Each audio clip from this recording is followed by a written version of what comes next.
Hello dear student, आज का हमारा टॉपिक है कर्मधारय समास। तो आज हम लोग पढ़ने वाले हैं कर्मधारय समास क्या होता है। तो देखिए, कर्मधारय समास वह समास जिसमें विशेषण और विशेष्य का संबंध पाया जाता है उसे कर्मधारय समास कहते हैं। वह समास जिसमें विशेषण और विशेष्य का संबंध पाया जाता है उसे कर्मधारय समास कहते हैं। तो देखिए, विशेषण और विशेष्य, विशेषण और विशेष्य का संबंध पाया जाता है उसे कर्मधारय समास कहते हैं।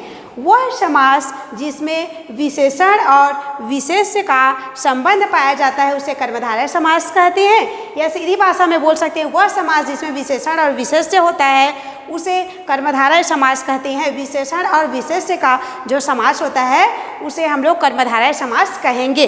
और कर्मधारय समास में दोनों पद की विभक्तियां समान होती है। कर्मधारय समास में दो पद आपस में जुड़े रहते हैं, देखिए फर्स्ट और सेकंड, तो दोनों पद की विभक्तियां समान होती है। जैसे एग्जाम्पल ले लेते हैं हम लोग, कृष्णः सर्पः। देख लीजिए एग्जाम्पल, कृष्णः सर्पः, काला सर्प, काला सांप जिसको बोल सकते हैं हम लोग काला सांप। तो कर्मधारय समास में विशेषण और विशेष्य का संबंध पाया जाता है, विशेषण और विशेष्य। तो देखिए, इसमें एक कृष्ण और सर्प है, काला सांप। तो हम लोगों का सर्प वो है विशेष्य। क्या है हम लोगों का? सर्प विशेष्य है और कृष्ण क्या है? विशेषण है। तो देख लीजिए, पहले विशेष्य और विशेषण किसे कहते हैं।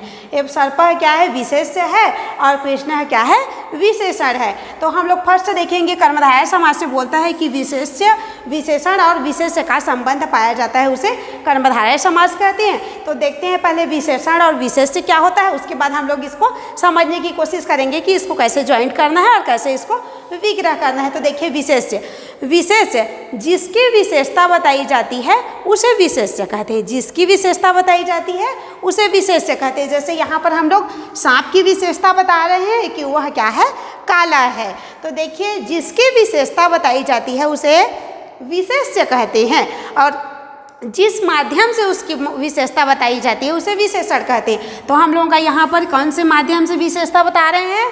कृष्ण, काले के माध्यम से, काला के माध्यम से हम लोग विशेषता बता रहे हैं। तो यहाँ पर क्या है? कृष्ण विशेषण है।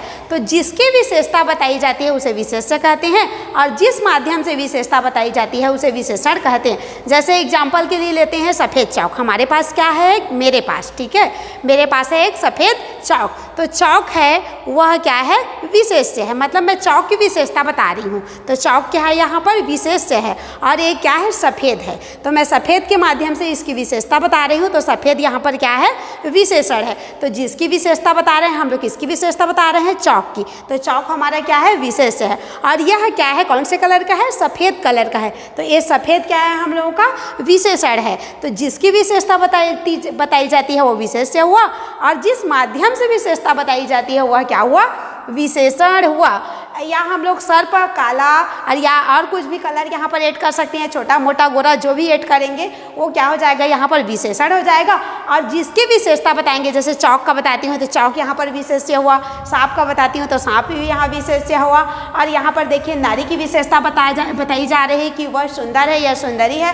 तो यहाँ पर नारी क्या है? हम लोगों की नारी क्या है? विशेष्य है, ठीक है। और ये उसकी सुंदरी या सुंदरता है जो भी है वो क्या है? विशेषण है। तो अब देख लेते हैं, कर्मधारय समास में विशेषण और विशेष्य का संबंध पाया जाता है और कर्मधारय समास में दोनों पद की विभक्तियां समान होती है। जैसे एग्जाम्पल हम लोग लिए थे, कृष्णः सर्पः, ठीक है। तो इसमें देखिए दोनों पद की विभक्ति, प्रथमा विभक्ति यूज हुआ है। तो दोनों पद की विभक्ति कर्मधारय समास में जितने भी उदाहरण रहेंगे उनमें दोनों, कर्मधारय समास में दोनों पद की विभक्तियां क्या होती है? समान होती है। इसी कारण से इसे समनाधिकरण, समनाधिकरण तत्पुरुष समास भी कहते हैं। इसीलिए इसे हम लोग समनाधिकरण तत्पुरुष समास भी कहते हैं। तो देखिए, कर्मधारय समास और समनाधिकरण तत्पुरुष समास दोनों एक ही है, क्योंकि कर्मधारय समास का हम लोग आप लोग देखे होंगे समास वाले वीडियो में कर्मधारय समास भी तत्पुरुष समास के अंतर्गत आता है, इसीलिए कर्मधारय को समनाधिकरण तत्पुरुष समास कहते हैं, क्योंकि इसमें दोनों पद की विभक्तियाँ समान होती है। और एक चीज़ और है कि दोनों पद की विभक्तियाँ समान होंगी और जो दोनों पद होंगे वे समान लिंग, समान वचन और समान पुरुष जो भी बोले सब दोनों क्या हैं, दोनों पद की विभक्तियाँ समान होगी, तो इसीलिए इसे समनाधिकरण तत्पुरुष समास भी कहते हैं। अब देख लीजिए इसमें वीर पुरुषा हम लोगों के पास एक एग्जाम्पल है वीर पुरुषा, इसको हम लोग विग्रह करेंगे तो क्या हो जाएगा, क्योंकि दोनों पद की विभक्तियाँ इसमें समान होनी चाहिए, तो पुरुषा में देख लीजिए प्रथमा विभक्ति यूज हुई है, तो वीरा में भी हम लोग वीर में भी हम लोग प्रथमा विभक्ति यूज करेंगे, तो ये क्या हो जाएगा वीरः पुरुषः, वीरः पुरुषः। अब इसको हम लोग समासिक, ये तो हम लोगों का समास विग्रह हो गया, अब हम लोग इसको समासिक पद बनाएंगे, तो देखिए दोनों पद की विभक्तियाँ समान हैं, तो पहले वीर का लिख देते हैं वीर और पुरुष का लिख देते हैं पुरुष।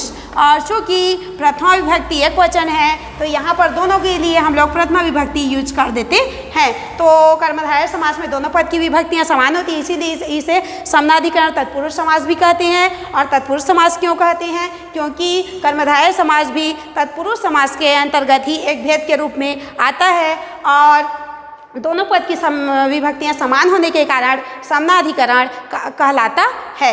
अब इसी प्रकार से देखते हैं वीर पुरुष। अब अगला एग्जाम्पल हम लोग देख लेते हैं सुंदर नारी। हम लोगों का क्या है, समासिक पद है हम लोग पास सुंदर नारी, क्या है सुंदर नारी। अब हम लोगों को इसको, ये तो समासिक पद हो गया हम लोगों का, तो समासिक पद के अंतर्गत अब हम लोग, ये हम लोग का समासिक पद है, अगर हम लोग इसको विग्रह करेंगे तो पहले देख लेते हैं नारी, ये हम लोग का स्त्रीलिंग है, एक वचन है, तो ये हम लोग का सुंदर भी क्या हो जाएगा सुंदरी, तो इसको लिख लेते हैं हम लोग सुंदरी नारी, सुंदरी नारी। तो सुंदर नारी का क्या हो जाएगा हम लोगों का विग्रह पद सुंदरी नारी, और ये हम लोगों का क्या है समासिक पद है। उसी प्रकार से एक और उदाहरण देख लेते हैं पीतम अंबरम, क्या है पीतम अंबरम, पीतम अंबरम। अब हम लोगों का पीला अंबर, इसको बोल सकते हैं पीला कपड़ा, पीतम अंबरम पीला कपड़ा, ये हम लोगों का विग्रह पद है कर्मधारय समास के अंतर्गत, ये क्या है हम लोगों का विग्रह पद है। अगर हम लोग इसको समासिक पद बनाएंगे तो देखिए दोनों पद की विभक्तियाँ फिर यहाँ पर समान हैं। अब हम लोग पीत का लिख देते हैं पीत और अंबर का लिख देते हैं यहाँ पर अंबर, और चूँकि दोनों में समान विभक्ति है, एक वचन है, तो हम लोग इसको ऐड कर देंगे म, ठीक है। तो पीतम अंबरम इक्वल पीत अंबरम, पीला अंबर पीला कपड़ा। उसी प्रकार से और उदाहरण देख लेते हैं। अब देखिए कर्मधारय समास में विशेषण और विशेष्य का संबंध पाया जाता है। यहाँ पर देखिए ये विशेषण हो गया, ये भी विशेषण हो गया, ये भी विशेषण हो गया, और ये सेकेंड जो पद है वह विशेष्य है। और कर्मधारय समास के अंतर्गत दोनों पद की विभक्तियाँ समान होती है, लेकिन एक और इम्पॉर्टेंट चीज़ है कि कर्मधारय समास के अंतर्गत उपमेय और उपमान का भी समास होता है। उपमेय और उपमान का भी समास कर्मधारय समास के अंतर्गत उपमेय और उपमान का भी संबंध पाया जाता है। तो देखिए उपमान और उपमेय, उपमान और उपमेय का भी संबंध कर्मधारय समास में पाया जाता है। तो जैसे हम लोग एक एग्जाम्पल ले लेते हैं, उसके बाद समझने की कोशिश करते हैं कि उपमेय क्या है एंड उपमान क्या है। तो चंद्र इव मुखम, हमारे पास है एक चंद्र मुखम, एक एग्जाम्पल है हमारे पास चंद्र मुखम, ये हम लोग का सामासिक पद है चंद्र मुखम। अगर हम लोग इसको विग्रह करेंगे तो हो जाएगा चंद्र इव मुखम, चंद्र इव मुखम। तो देख लीजिए हम लोगों का इसमें उपमान और उपमेय का संबंध पाया जाएगा। हम लोग इसको फर्स्ट पद उपमान होगा, सेकंड पद उपमेय होगा, लेकिन अगर उपमेय को फर्स्ट पद में रखते हैं और उपमान को भी सेकंड पद में रखते हैं तो पर भी वह कर्मधारय समासी कहलाएगा। तो देखिए उपमेय और उपमान का संबंध पाया जाए या फिर उपमान या उपमेय का संबंध, इसको हम लोग आगे पीछे फर्स्ट पद को उपमेय कर सकते हैं और सेकंड पद को उपमान कर सकते हैं, या फर्स्ट पद को उपमान और सेकंड पद को भी उपमेय कर सकते हैं। तो देखिए पहले उपमेय क्या होता है।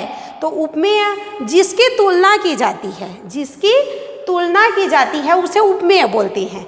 जिसकी तुलना की जाती है, जिसकी तुलना की जाए, जिसकी तुलना की जाए उसे हम लोग उपमेय, जिसकी तुलना की जाए उसे हम लोग क्या बोलेंगे? उपमेय बोलेंगे। और जिससे तुलना की जाए उसे उपमान बोलेंगे। जिससे तुलना की जाए उसे हम लोग उपमान बोलेंगे। तो यहीं पर उदाहरण में एक बार देख लेते हैं। चंद्रमुखम, तो इसका ये हम लोग का समासिक पद है, तो इसको विग्रह करके देखते हैं। चंद्र इव मुखम, चंद्रमा के समान मुख। किसके समान मुख? चंद्रमा के समान। तो देखिए ये मुखम है, तो किसकी विशेषता बताई जा रही है, या बोल सकते हैं किसकी तुलना की जा रही है? तो मुख की तुलना की जा रही है। तो जिसकी तुलना की जाती है उसे उपमेय कहते हैं। तो यहाँ पर मुखम क्या हो जाएगा? उपमेय हो जाएगा। और जिससे तुलना की जाती है, तो जिससे तुलना मतलब चंद्रमा से तुलना की जा रही है कि चंद्रमा के समान मुख। किसके समान मुख है? चंद्रमा के समान। तो चंद्रमा यहाँ पर क्या हो जाएगा? हम लोगों का उपमान हो जाएगा।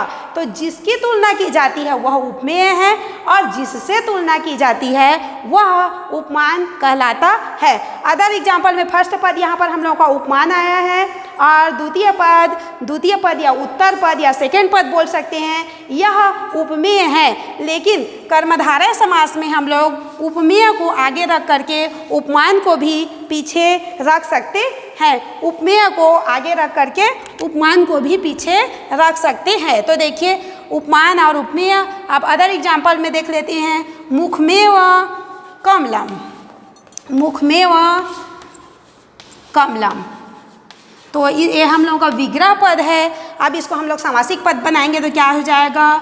मुख कमलम, मुख कमलम। तो इसी को देख लेते हैं। उपमान फर्स्ट है और उपमेय सेकेंड है, लेकिन हम लोगों का कभी कभी उपमान भी आगे आ जाएगा। हम लोगों का फर्स्ट में उपमेय पहले आ सकता है और उपमान बाद में भी आ सकता है। तो ये देखो हम लोगों का बोला जा रहा है मुखमेव कमलम, मुखम एव कमलम, मुख ही कमल, मुख ही कमल हम लोगों का बोला गया है। मुखमेव कमलम, मुख ही कमल, मतलब मुख ही कमल है या मुख रूपी कमल, मुख रूपी कमल। तो यहाँ पर देखते हैं मुख हम लोगों का जो फर्स्ट पद है मुख कमलम। तो यहाँ पर देखिए मुख, मुख हम लोगों का क्या हो जाएगा? उपमेय हो जाएगा, क्योंकि मुख की विशेषता बताई जा रही है कि वह कमल के समान है, मुख रूपी कमल, मुख रूपी कमल। तो देखिए उपमेय हम लोगों का सामने यहाँ पर आ गया है मुख, और उपमान है कि कमल के समान है, कमल रूपी है। तो हम लोग का उपमान यहाँ पर द्वितीय पद में आ गया है। तो मुखमेव कमलम, मुख रूपी कमल या मुख ही कमल है। तो यहाँ पर देखिए हम लोग का उपमान फर्स्ट पद में भी आ सकता है और सेकेंड पद में भी आ सकता है। प्रथम पद में और द्वितीय पद में भी उपमान आ सकता है, और उपमेय भी है और फर्स्ट पद में या सेकेंड पद में आ सकता है। तो कर्मधारय समास के अंतर्गत प्रथम दोनों पद की विभक्तियाँ क्या होती है? समान होती है। कर्मधारय समास के अंतर्गत दोनों पद की विभक्तियाँ क्या होती है? समान होती है। इसी कारण से इसे कर्मधारय को हम लोग समनाधिकरण तत्पुरुष समास भी कहते हैं। और देखिए कर्मधारय समास में विशेषण और विशेष्य का जो समास होता है उसे कर्मधारय समास कहते हैं, और कर्मधारय समास में उपमेय और उपमान का भी समास होता है, उपमेय और उपमान का भी समास होता है। तो देखिए हम लोग एग्जाम्पल को देख लेते हैं। वीर पुरुष, इसका विग्रह क्या हो जाएगा? वीर पुरुष, सुंदर नारी। तो ये हम लोग का स्त्रीलिंग है नारी, तो इसके लिए सुंदरी नारी। और पीताम्बरम है तो पीतम अम्बरम, ये हम लोगों का विशेषण और विशेष्य का संबंध हुआ।